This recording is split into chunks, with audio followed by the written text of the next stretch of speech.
Baka invited ka na sa add-on Reels. Kaso lang, hindi natin itinurn on ang inyong notification, kaya hindi tayo nakakatanggap ng notification na tayo na pala ay invited sa add-on Reels.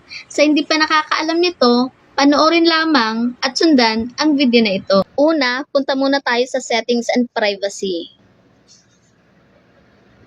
Tapos dito sa settings. Tapos dito sa preferences. Tapos click natin itong media. Tapos scroll down dito sa pinakababa, sa app updates.